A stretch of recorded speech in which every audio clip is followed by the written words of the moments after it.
Okay, well, very good morning to you all. Welcome to this Tuesday morning devotional. It's a bit overcast outside, but it looks like it's going to be a nice day. Okay, today the reading, let's get the right mouse, is Hebrews 2, Hebrews 3 even. Let me just share this. Is this one. Hebrews 3 verses 7 to 12, which says this. So as the Holy Spirit says, today if you hear his voice, do not harden your hearts as you did in the rebellion, during the time of testing in the wilderness, where your ancestors tested and tried me. Though for 40 years they saw what I did. That is why I was angry with that generation. I said, their hearts are always going astray, and they have not known my ways. So I declared on oath in my anger, they shall never enter my rest.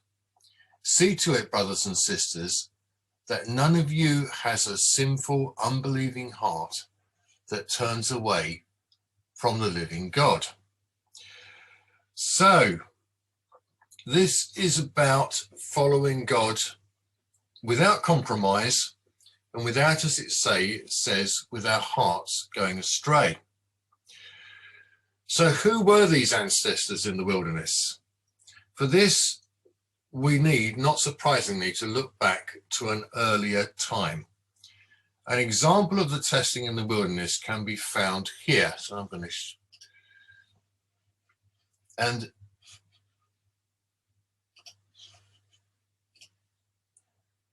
So if we look at Exodus 17 verses 1 to 5, it says this: the whole Israelite community set out from the desert of Sin, traveling from place to place as the Lord commanded. They camped in Rephidim, but there was no water for the people to drink. So they quarreled with Moses and said, give us water to drink. Moses replied, why do you quarrel with me? Why do you put the Lord to test? But the people were thirsty for water there. And they grumbled against Moses. They said, why did you bring us up out of Egypt and make us and our children and livestock die of thirst? Then Moses cried out to the Lord, what am I to do with these people? They are almost ready to stone me.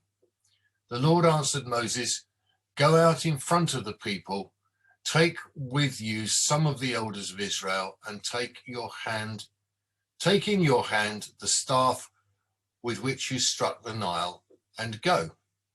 I will stand there before you at the rock of Horeb. Strike the rock, and the water will come out of it for the people to drink. So Moses did this in the sight of the elders of Israel, and he called the place Massah and Meribah, because the Israelites quarreled, because they tested the Lord, saying, is the Lord among us or not? So, if we move on. So, at a moment of difficulty, the people rebelled against God and blamed him for everything. Their hearts are always going astray. It seems fine when all is going well, but not so when things go wrong. And isn't that the story today? When things go well in the world at large, nobody thanks God. But when things go wrong, such as a pandemic, God gets the blame. Why didn't he stop it? Why didn't he avoid it, etc.? So in effect, God only exists if he operates on the world's terms and is effectively merely there as a safety net. But what about hearts going astray? Or as it is also termed, hardening of hearts. A definition of this is to stop having kindly or friendly feelings for someone, and in this case, as we are seeing, it's God, and essentially placing a division between us and God. Through disagreement, a cutting off from God. Here are 4 possible reasons why we might do this. Firstly, we might hold God responsible for a misfortune. Secondly, we might disagree with God's dealings with us or a friend or associate. Thirdly, a belief that God should be doing things differently in the national situation, maybe in this pandemic. And fourthly, that we've been cheated and God supposedly didn't prevent it.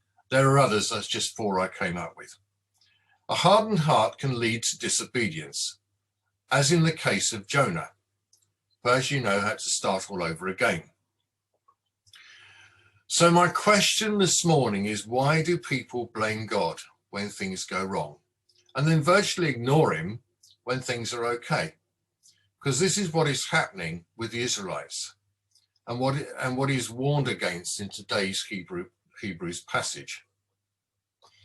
And the answer, I feel, is this: it lies in how deep our relationship with God is. Is it deep enough to withstand the knocks that come our way?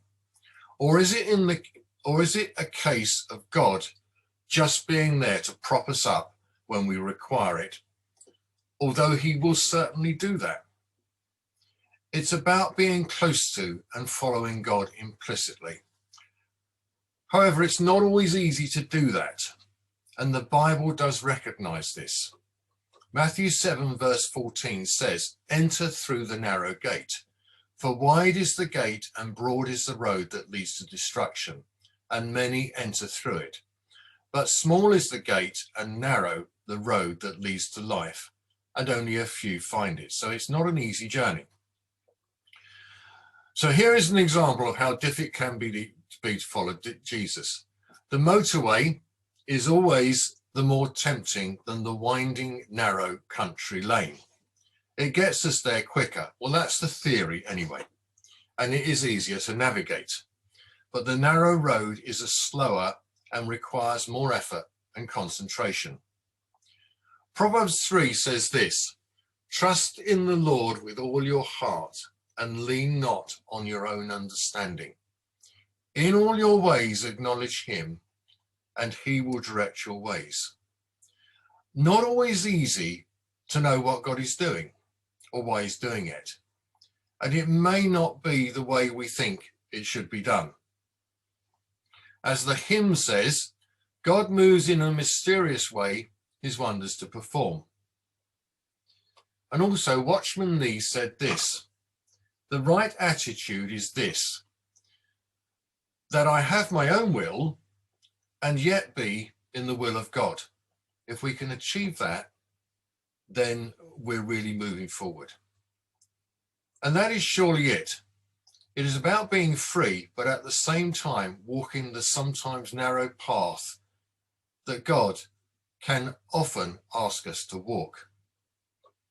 By recognizing this, we may just be prepared when things go wrong and communicate with God in a rather more constructive way than we've seen in these passages.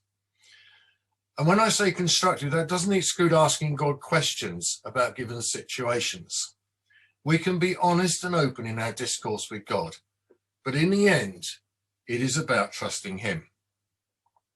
Hebrews 11 verse 1 says this: "Now faith is confidence in what we hope for and assurance in what we do not see."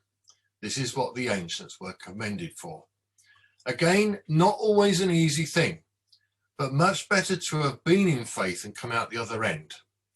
If we do come through a testing of faith, we then have that as an experience and a deposit in our lives for the future. So faith and trust in our living God and being transformed is surely better than the known way. The Israelites hardened their hearts, and God delayed their entry into the promised land. Jonah, as we've seen, ran away and was brought back. So my last point is this: a hardened heart robs us of valuable time to achieve great things in the name of the Lord, and leads us, as we have seen, on wasted journeys. So please remain in his will. A softened heart has an intimate prayer life, number one. Number two, learns to seek his face. Number three is humble and realizes that God does know best. And number four, of course, we know that love conquers all. Last Wednesday, Debbie shared, she's not here today, unfortunately. Last Wednesday, Debbie shared 2 Corinthians 3, verse 18 with us, and I'm going to end with this. And it says, "And we all, who with unveiled faces contemplate the Lord's glory, are being transformed into his image with ever increasing glory, which comes from the Lord, who is the Spirit." Thank you very much for listening.